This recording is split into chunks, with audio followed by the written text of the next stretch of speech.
안녕하세요. 저는 미녀와 야수 소리를 들으며 다들 만류했던 결혼을 굳이 했다가 이혼을 하게 된 여자입니다. 미녀라니 제 입으로 말하기가 참 민망하네요. 이야기를 하자면 별 수 없이 제 외모를 남들이 칭찬해주는 대로 표현하게 될 텐데 듣기 불편하시더라도 양해 부탁드려요. 저는 살면서 못생겼다는 말을 들어본 적이 없습니다. 어떤 무리에 소속되었든 그 울타리 안에서 항상 외적인 면모가 손에 꼽힐 만큼 예쁘다는 말을 많이 들었어요. 예쁘다는 칭찬은 여자라면 다 좋아할 말이지만 그것 때문에 피해보는 경우도 적지 않게 있는데요. 제가 바로 외모 때문에 피해를 본 사람들 중 한 명입니다. 그것도 하필 결혼 과정에서요. 다들 혹시 이런 말 들어본 적 있으실지 모르겠어요. 잘생긴 놈들은 얼굴값하고 못생긴 놈들은 꼴값한다는 거요. 저는 외적인 칭찬을 많이 받는 편이지만 한 번도 제 외모로 특혜를 바라거나 잘난 체한 적이 없거든요. 단언컨대 절대 외모로 사람을 함부로 평가한 적이 없는 사람이에요. 그런 제가 이번 결혼을 통해서 아주 제대로 꼴값 떠는 신랑을 만났지 뭡니까? 저는 아직까지도 그런 남자를 만난 것이 제 인생 최대의 실수를 넘어서 가장 수치스러운 일이었다고 생각합니다. 지금부터 야수 같은 남자가 눈만 높아서는 얼마나 꼴값을 떨었길래 이혼까지 하게 되었는지 들려드릴게요. 사람들이 제게 항상 하던 말이 있었습니다. 너는 당연히 너만큼의 수준인 남자를 만날 것이라는 말이요. 다들 제가 못해도 평균 이상의 조건인 남자들만 만날 거라 생각했다는데 저는 대다수 사람들의 생각과 달리 제일 못생긴 남자와 사랑에 빠져 결혼을 하게 된 케이스입니다. 저와 남편의 만남은 외적인 차이가 심했던 만큼 만남조차 순순하지 않았어요.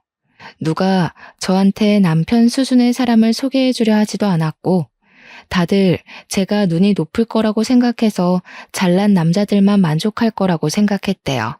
하지만 저는 사람들 생각과는 완전히 다른 이미지입니다. 저는 평소 연애에 관심도 없고 꾸미는 것에도 흥미 없고 놀러 다니는 것도 그다지 즐기지 않는 사람이었거든요.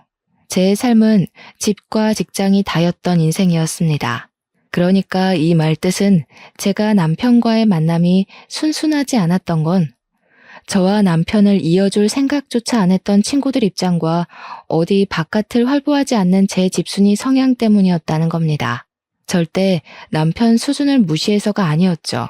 누구 하나 저한테 남편을 소개해주지도 않고 제가 또 적극적으로 남자를 찾아다닌 게 아닌데 어떻게 남편과 제가 수월하게 연이 닿아서 결혼까지 하겠어요? 제가 남편을 처음 만났던 건 친구 생일 파티 때였습니다. 중학교 동창이 생일 파티로 친구들을 초대해 외식을 한다는 얘기에 그날은 제가 퇴근하고 화장을 좀 한 뒤 그 장소로 갔었어요. 거기서 저는 친구의 친구인 남편을 처음 만나게 된 겁니다. 잘생긴 남자들한테도 별로 설렘을 못 느끼는 제가 남편 수준의 외모가 눈에 들어올 리 없었는데요. 그래서 당시 남편이 저를 어떤 눈길로 보고 있었는지도 몰랐거든요. 그런데 며칠 뒤 친구가 저한테 기함을 하면서 말해주는 겁니다.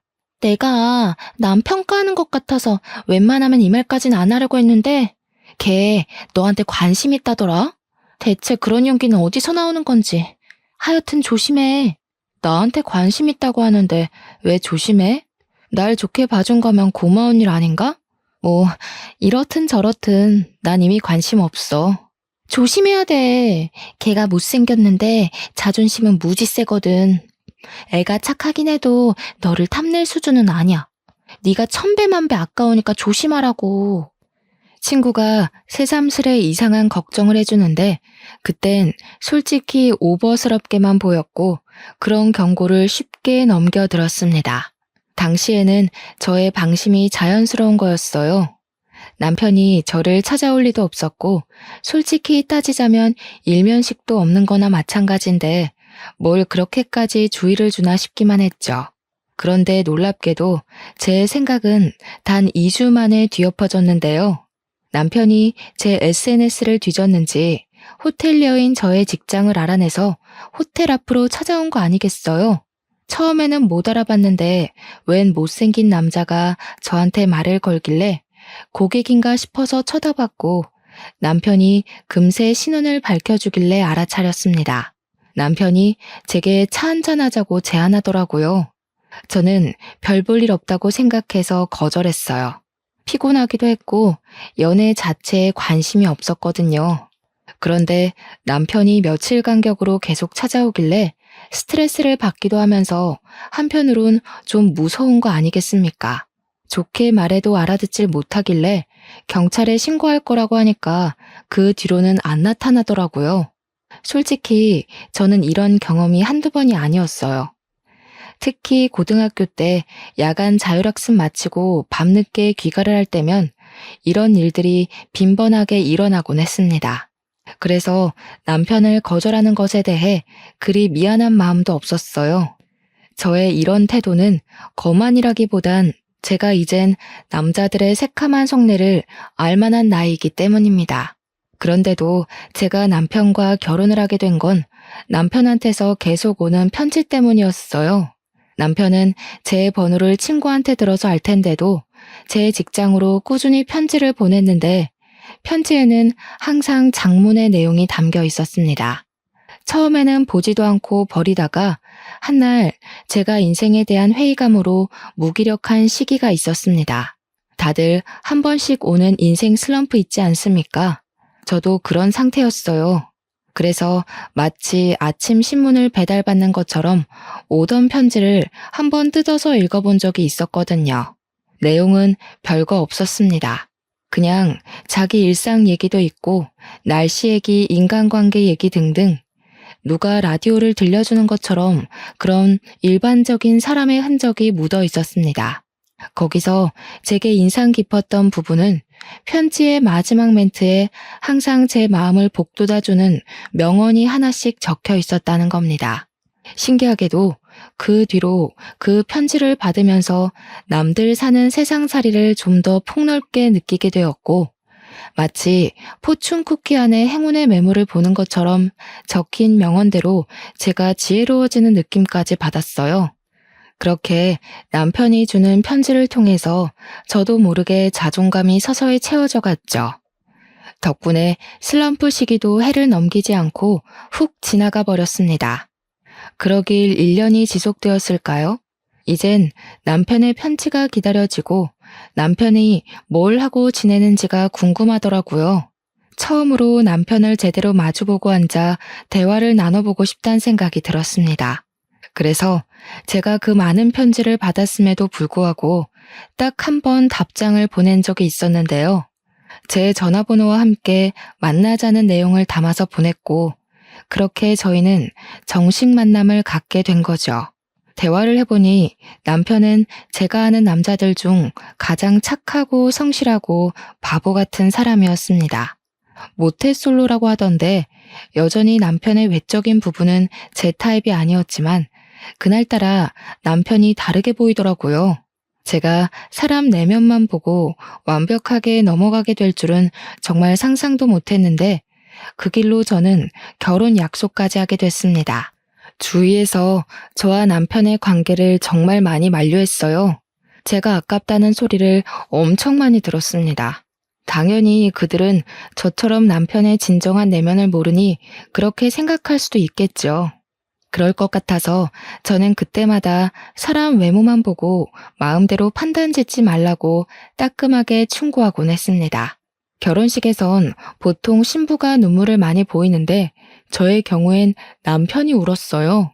항상 저를 자기한테 과분한 사람이라 대우해주고 자기가 무슨 복이 있어서 저처럼 아름다운 여자랑 결혼할 기회가 닿았는지 고맙기만 하다고 하더라고요. 제가 그땐 콩깍지가 단단히 쓰였었나 봐요. 그렇게 우는 남편이 귀여워 보였습니다. 결혼해서도 남편은 제가 친정에서도 받아보지 못했던 대접을 매일같이 해주며 공주로 대해줬습니다. 남편의 마음은 고맙지만 한편으로는 남편이 자처해서 집사 노릇을 하는 게 불편해서 제가 서로 맞춰가자고 말린 적도 있었어요. 그럼에도 남편은 자기가 좋아서 하는 거라며 제게 헌신하는 걸 끝까지 고집부리더군요. 차라리 그 정도까지 제게 노력하지 않았다면 제가 남편에게 좀 덜한 배신을 느꼈을지도 몰라요. 제 인생은 가장 행복한 기점을 딱 찍고서 그대로 수직 하강하였습니다. 행복할 줄 알았던 제 결혼 생활에 금이 가기 시작한 건 남편의 잦은 술자리로 인해서 제 몸매에 변화가 오면서부터였어요.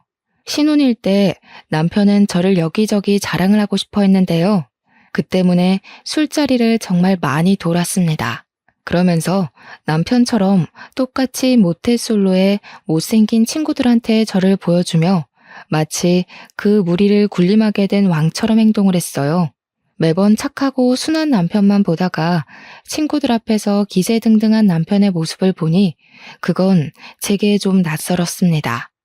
그래도 오죽 내가 좋아서 나를 자랑하고 싶을까 싶어 저는 남편이 같이 친구 만나러 가자고 조르는 술자리마다 함께 참석하여 남편 친구들과 잘 어울려 놀았어요.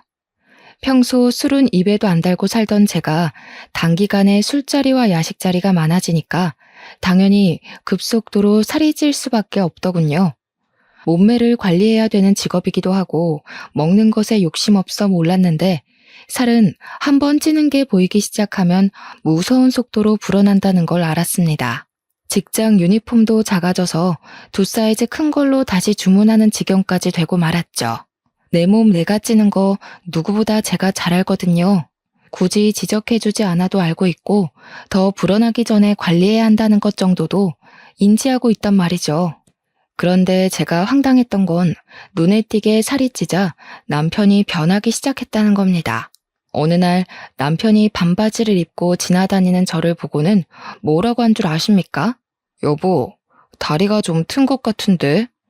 허벅지 사이 붙는 것 좀 봐. 그러다 한순간에 뚱뚱이들 계열 타겠어. 이리 와봐. 남편은 제가 제 자신을 관리하는 것보다 더 저의 외적인 것에 간섭을 많이 했습니다. 제가 원래도 꾸미는 걸 안 좋아한다고 했잖아요. 그래서 신혼집에서도 항상 그랬던 것처럼 내추럴하게 다녔었는데요. 제가 살찌기 전에는 남편이 그마저도 예쁘다고 해주더니 살이 찌자 그때마다 제게 지적만 하는 거 아니겠습니까? 저더러 부부라고 너무 풀어지지 말자고 조언인 척 경고를 하더라니까요. 솔직히 단기간에 2사이즈나 불었는데 살이 트는 건 어쩔 수 없는 거 아닙니까? 남편 위해서 남편 친구들이랑 같이 술 마시고 야식 먹고 하다 보니까 찔 수밖에 없었던 거라고요. 그런데 남편은 그런 제 노력은 알아주지도 않고 그저 몸매만 평가를 하고 있으니 제가 서운하지 않을 수 있겠습니까? 남편이 제게 결정적으로 상처를 준 적이 있었는데요. 한 번은 남편이 저더러 임신도 안 했는데 이렇게 트면 나중에 임신해서는 몸이 더 징그러워지는 거 아니냐고 하는 거 아니겠어요? 말하는 게 좀 선 넘는 것 같은데 그만하지. 그런 말 들으면 어머님도 서운하시겠네. 임신을 하면 트는 게 당연한 거야. 그걸 징그럽다고 하면 당신은 당신이 태어난 걸 탓해야 되고 낳아준 엄마를 진작에 돌아섰어야지. 아니, 내 말은 관리하려면 할 수 있는 건데 네가 예전에 비해 나태해지니까 이런 결과를 만들어낸 게 아니냐는 거지. 뭘 또 우리 엄마 얘기까지 끌고 와. 남편은 제가 2사이즈 늘어나고부턴 저를 술자리로 부르지도 않았습니다. 너무 속 보이지 않나요? 남편이 밖에 나가서 놀기 좋아하는 사람이라는 것도 결혼하고 나서 알았어요. 결혼식 올리기 전까지만 해도 항상 제 옆에만 꼭 붙어있던 사람이라서 그렇게 바깥을 나돌아다니는 사람이라는 것도 전혀 알 턱이 없었죠. 저도 살찐 거 너무 잘 알기 때문에 제 몸매에 변화가 일어난 걸 속상하다 생각하고 있었지만 그렇다고 남편의 지적이 달가운 건 아니었습니다. 오히려 기분만 더 상해서 서운함이 커져갔고 반감까지도 들었어요. 그래서 남편과 투닥거리는 날이 훨씬 늘어갔죠. 입으로 나불거리는 지적도 신경 쓰이는데 저를 완전히 열받게 하는 남편의 행동은 또 따로 있었습니다. 제가 남편의 지적에 불만을 표했기 때문인지 남편은 이제 입이 아닌 손으로 저를 통제하기 시작했는데요. 제가 입에 뭘 놓고만 있어도 냅다 뺏어버리기 시작하더라고요. 남편의 그런 간섭은 제가 시댁에 가서 시모랑 같이 요리하다가 간 본다고 입에 넣는 것도 포함이었습니다. 남편은 계속 제가 입에다 뭘 넣나 안 넣나 지켜보고 있었나 봐요. 남편이 제 입으로 들어갈 뻔한 시식을 확 뺏어버리자 제 손에 들려있던 그릇마저 손을 벗어나게 되었는데 플라스틱이라 다행히 그릇에는 문제가 없었지만 시모 바지가 반찬을 뒤집어 썼지 뭡니까. 어머, 괜찮으세요 어머님? 바지에 간장 다 배어서 어떡해요. 제가 치울 테니까 얼른 갈아입고 오세요. 여보, 갑자기 달려들어서 뭐 하는 짓이야. 어머님께서 피해보셨잖아. 간 보는 게 살찌는데 제일 위험한 지름길이야. 찔끔찔끔 먹고 나중에 자리에 앉아서까지 먹을 거잖아. 내가 안 말렸으면 너 오늘만 한 2kg는 쪘을 거다. 좀 그만해. 우리 사이에서의 일을 왜 어머님 앞에서까지 말씀드려. 당신 뭔 소리 하는지 알아들었으니까 그만 나가. 지금 어머님도 보고 계신데 민망하게. 엄마도 알아야지. 엄마가 보기에도 와이프 살 많이 쪘지? 엄마도 예쁜 며느리가 좋지 않아? 얘가 원래 마르고 예뻤잖아. 내가 너무 잘해줬는지 갑자기 이렇게 풀어졌다니까. 나중엔 생판 남이랑 사는 기분 들 것 같아. 당신이 매일 술자리 불러내서 그런 거 아니야. 당신 생각해서 나도 맞춰주려고 노력한 건데 그것 때문에 살찔 수밖에 없었던 걸 어쩌라고. 내 몸 내가 알아서 관리하겠다는데 왜 자꾸 간섭이야? 핑계대지 마. 나 때문에 살쪘다고? 그럼 나는 왜 처음이랑 지금이 똑같은데?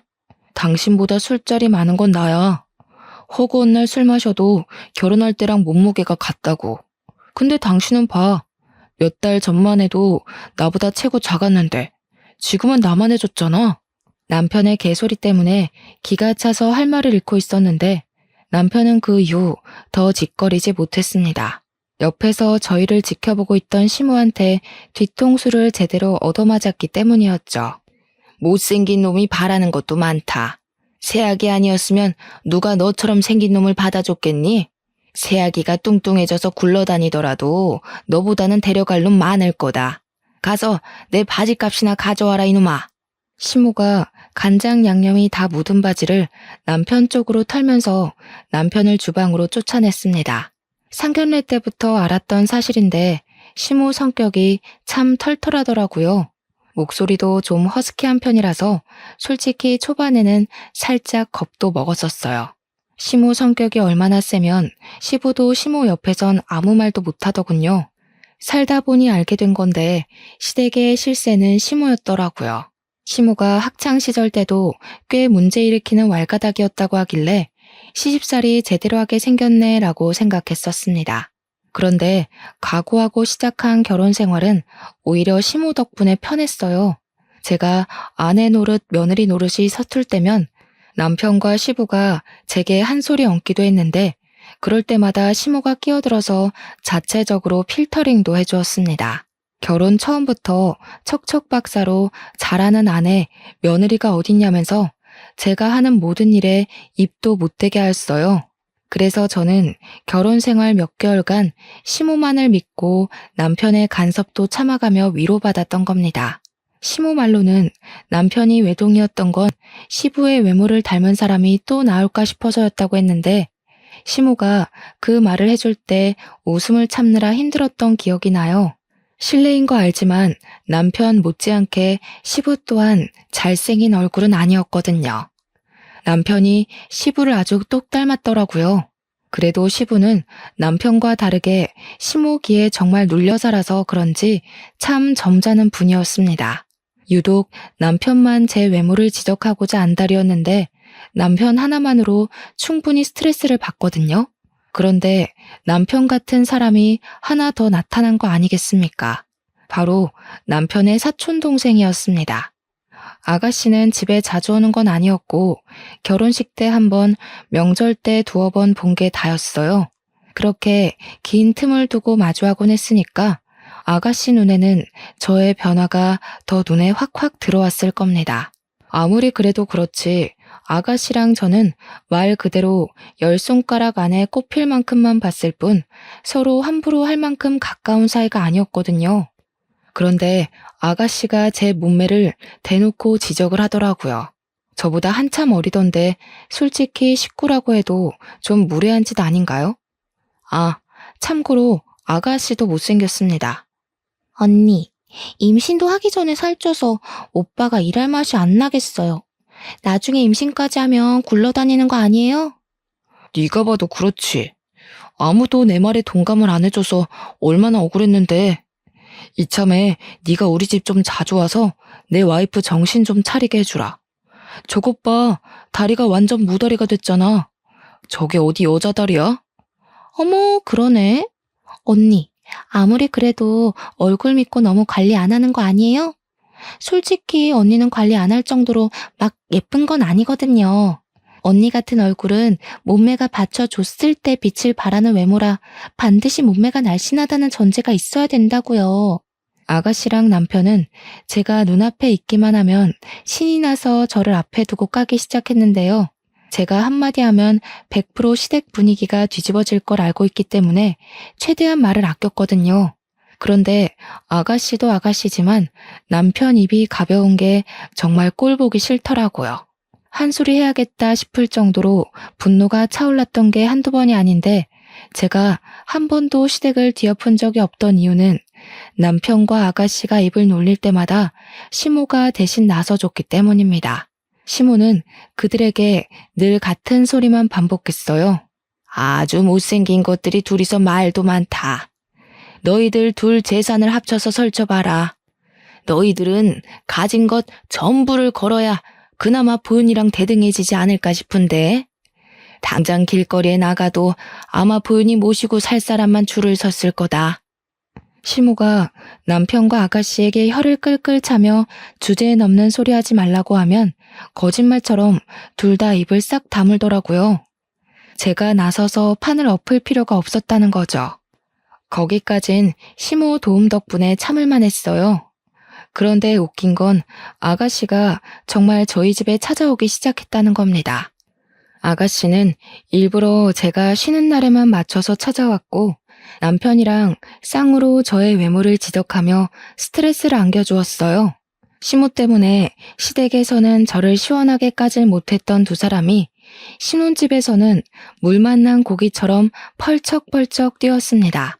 여기서 누가 봐도 재수없는 건 당연히 남편이잖아요. 그 남자가 정말 저한테 헌신하고 저를 위해 살겠다고 울던 남자가 맞나 싶었어요.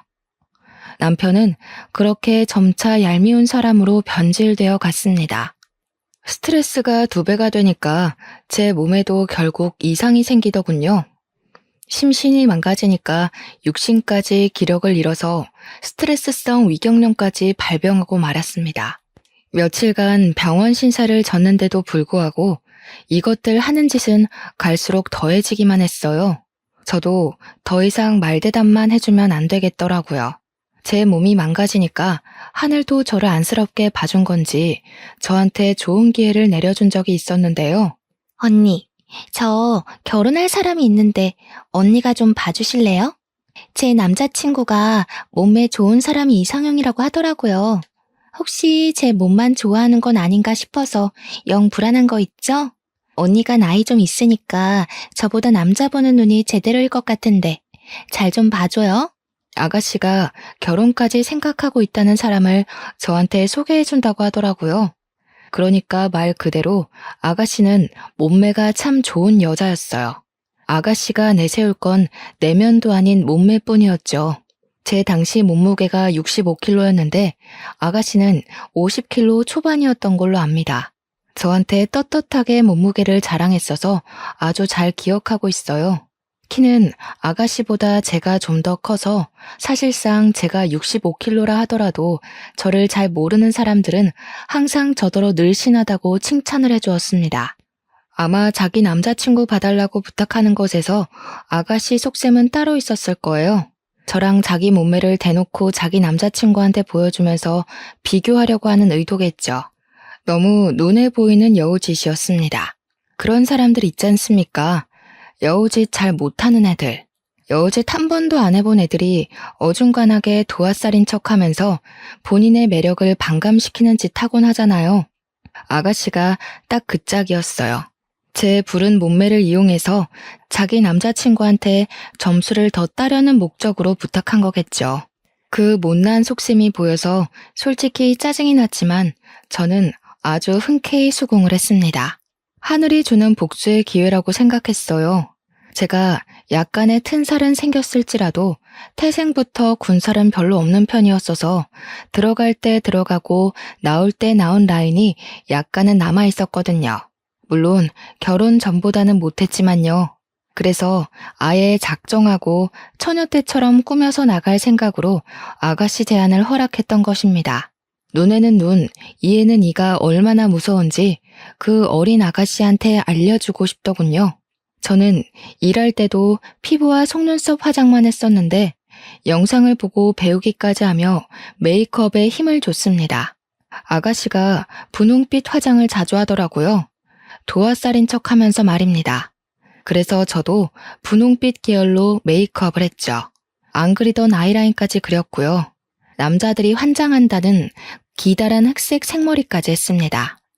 복장은 당시가 여름이었는데 적당한 라인은 드러나되 살집은 가려지는 옷으로 골라서 입었고 아가씨가 부른 약속 장소로 갔어요.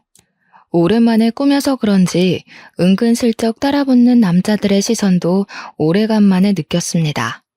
결혼하기 전에는 몰랐는데 결혼하고 나니까 그런 남자들의 관심이 고맙기만 하더라고요. 그리고 먼저 도착해 있는 아가씨와 아가씨 남자친구를 마주했는데요. 정말 거짓말 아니고 아가씨 남자친구가 저를 보자마자 과자 안주를 먹다가 살해까지 들린 것 아니겠습니까? 당시 가게 분위기는 조명빛이 밝은 편이었는데 아가씨 남자친구 얼굴이 아주 새빨개진 겁니다. 누가 봐도 남자로서의 본능적인 시선과 반응이었습니다. 그보다 아가씨 표정이 아주 볼만했어요. 당시 기억으로는 아가씨도 꽤나 힘을 주고 온 차림새였던 걸로 압니다. 그럼에도 불구하고 얼굴이 못생기니까 그만한 태가 잘 안 살더라고요.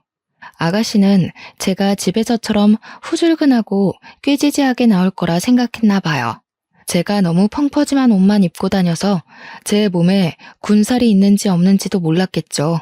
아가씨는 저를 한참이나 훑어보면서 자기 남자친구의 시선 처리를 신경 썼습니다. 제가 오자마자 찬물이 확 끼얹어진 분위기였는데 속으로 좀 고소하더라고요. 내가 살이 쪄도 너는 나한테 안 된다는 걸 아가씨한테 보여준 셈이라서 정말 쌤통이었습니다. 제가 사근사근 웃을수록 아가씨 표정은 급격하게 썩어갔어요. 그리고 대화하는 내내 아가씨 남자친구는 저를 잘 못 쳐다봤습니다. 저의 예전 경험을 빌어 해석해봤을 때 그건 분명 호감의 태도였죠.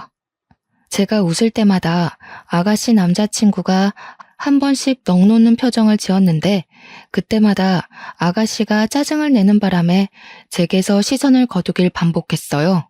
그뿐만 아니라 제가 말을 걸 때도 아가씨 남자친구는 얼굴이 쉽게 빨개졌습니다. 아가씨 남자친구는 제 남편처럼 그렇게 잘난 남자는 아니었어요. 딱 아가씨 수준에 만날 것 같은 그 정도의 남자였죠. 그날 약속 자리는 완벽한 저의 승리로 마무리되었습니다. 제가 외모로 자랑질하는 걸 좋아하는 사람이 아닌데 남편이랑 아가씨한테는 이렇게까지 해서라도 보여줘야겠더라고요. 아가씨 남자친구분 괜찮아 보이네요. 요즘 말 한마디 할 때마다 얼굴 빨개지는 사람 드문데 아주 순수하신 것 같아요. 오히려 아가씨께서 복받은 거일 수도 있어요. 결혼 긍정적으로 생각해 보세요. 언니, 일부러 이러고 나왔죠? 저랑 남자친구 사이 방해하려고. 갑자기 안 하던 화장을 왜 하는데요? 내 남자친구랑 소개팅하는 것도 아니고 언니가 왜 이렇게까지 치장하고 나와서 우리 사이 방해하는 거냐고요. 방해요? 저는 아가씨 남자친구니까 단정하게 예의를 갖췄을 뿐이에요.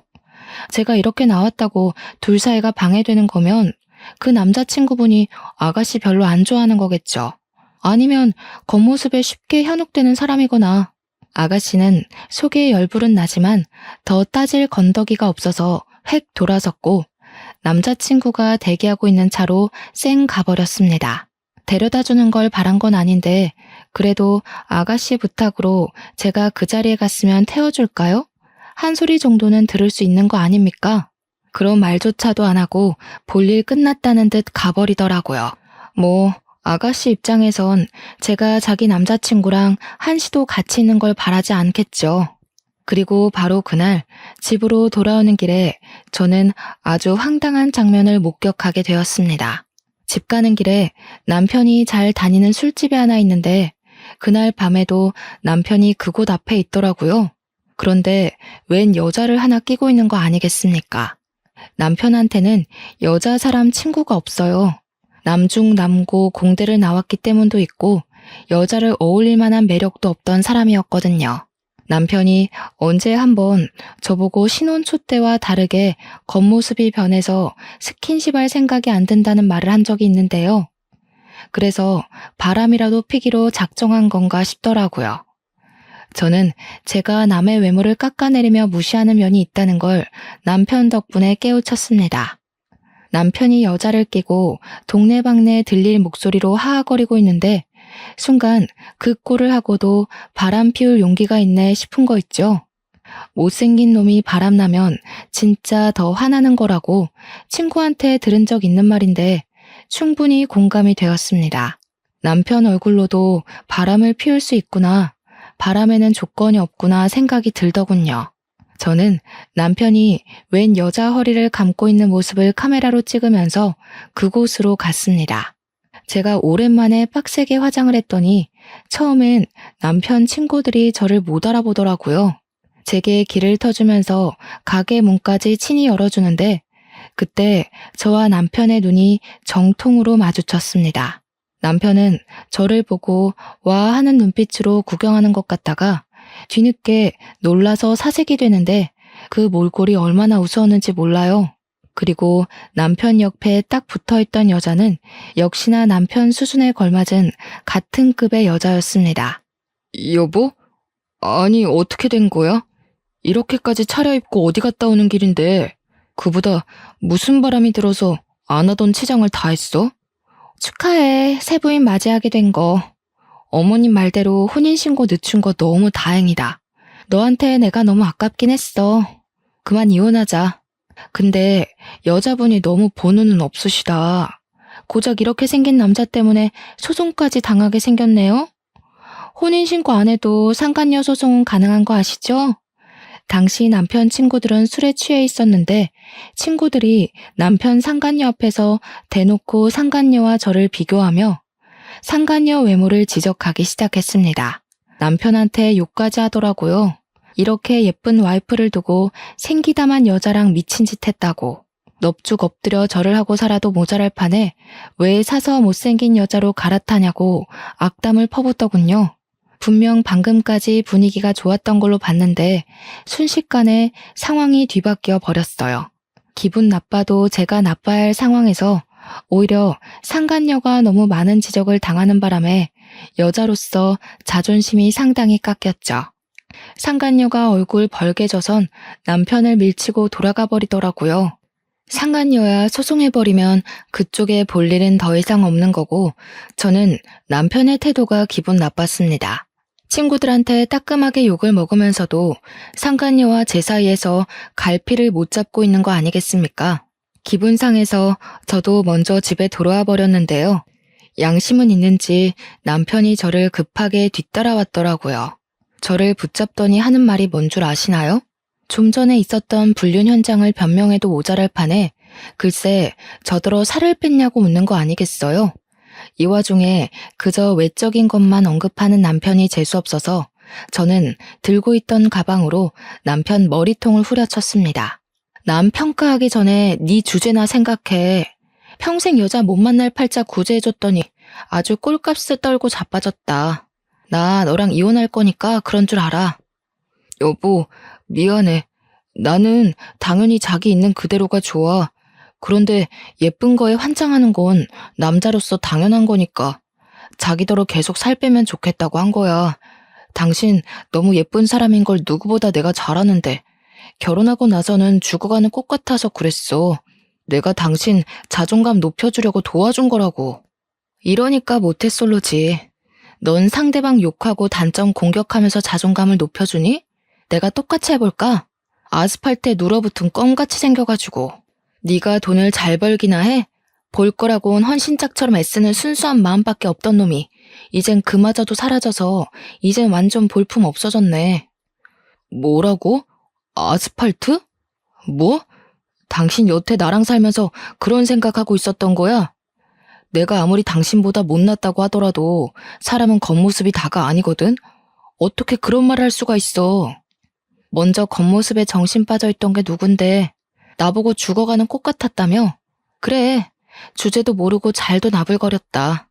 내 주위에서 너랑 같이 사는 나더러 비 좋다고 하더라. 이혼하면 친구들이 나한테 더 능력 좋고 잘생긴 남자 소개해준다고 대기 중이야. 그런데 넌 과연 나보다 잘난 여자를 만날 수 있을까? 그럴 리가 없지. 그런 여자가 너를 왜 만나겠어? 어때? 자존감이 좀 올라가니? 남편은 제 말에 기함을 하다가도 이제 좀 저랑 살았다고 기분 나쁜 감정도 서슴지 않고 드러내더군요. 저한테 몸매 지적하면서 껍데기 변했다고 나무랄 땐 언제고 꼴에 외모 지적받으니까 기분이 상했나 보더라고요. 저보고 외모지상주의였냐고 얼굴값 하는 다른 인간들이랑 결국 똑같은 여자였냐면서 그러대요. 어쩜 자기 발자취는 돌아볼 줄을 모르는지 한심하기 짝이 없지 않습니까? 저는 제가 받았던 상처만큼 그대로 돌려줬을 뿐입니다. 세월로 따지면 당연히 제가 훨씬 손해이긴 하지만요. 남편은 저한테 외모 지적을 받아서 단단히 삐쳤습니다. 그러거나 말거나 이젠 남편이 뭘 하든 어쩌라는 건가 싶더군요. 다음날 연차를 낸 저는 시댁을 먼저 찾아가 이혼을 하겠다는 의사를 밝혔고 시부모에게 남편이 바람피웠던 정황까지 낱낱이 보여줬습니다. 가장 먼저 성화를 표한 건 역시 시모였는데요. 남편이 이혼하겠다는 저를 쫓아와 곁에서 내내 불안해하고 있었거든요. 그런데 제 얘기가 끝나자마자 시모가 당장 들고 일어나 남편의 등짝을 패는 거 아니겠습니까? 남편에겐 해명의 기회조차 주지 않았습니다. 이런 멍청한 놈, 너는 네 복을 네가 들고 찬 거다 이놈아. 네가 어디 가서 보윤이 같은 여자를 만날 수 있겠냐? 아유 속 터져. 보윤이처럼 착하고 예쁜 애가 또 어디 있다고. 내가 이런 것도 자식이라고 미역국을 먹었네. 솔직히 시모가 저를 좀 많이 예뻐해 주셨습니다. 외면이든 내면이든 상관없이 저를 늘 칭찬해 주던 분이셨어요. 그 때문에 저도 시모를 굉장히 잘 따랐고요. 그렇게 시모와 잘 지내던 제가 이제 그만 이 집을 나가겠다고 하니까 시모가 속상하고 마음이 안 좋았나 봅니다. 진심으로 아들을 탓하면서 한숨을 계속 쉬더라고요. 그럼에도 불구하고 제 결정을 존중해준 시모 덕분에 저는 손쉽게 이혼을 할 수 있었어요. 남편과 나란히 도장을 찍고서 저는 상간녀 소송까지 바로 진행을 하였죠. 그런데 상간녀 소송 준비 중에 변호사가 유익한 정보를 하나 주었는데요. 남편이 제게 외모 지적으로 스트레스 준 것들에 대해서 증거만 충족된다면 위자료를 더 청구할 수 있다고 하는 거 아니겠어요? 그런 것에도 손해배상 청구가 되는지 몰랐습니다. 역시 내가 아무것도 모를수록 전문가의 도움을 받아야 한다는 게 이렇게 증명되네요. 그래서 저는 남편 지인들의 증언과 시모의 증언, 그리고 제가 스트레스로 위경련에 걸렸던 진단서까지 모조리 끊어서 변호사에게 제출했고 덕분에 위자료를 더 받아낼 수 있었습니다. 남편과는 더 이상 연이 끊겼지만 가끔씩 제게 안부를 묻는 시모의 연락은 받고 있어요. 차마 저한테 무척 잘해준 시모를 외면할 수가 없겠더라고요. 시모는 제게 돌아오라는 말은 안 하지만 그립다는 말은 한 번씩 해주고 계세요. 시모가 제게 보고 싶다고 할 때면 가끔씩 제 이혼으로 인해 시모에게 몹쓸 짓을 한 것처럼 죄책감이 들더군요.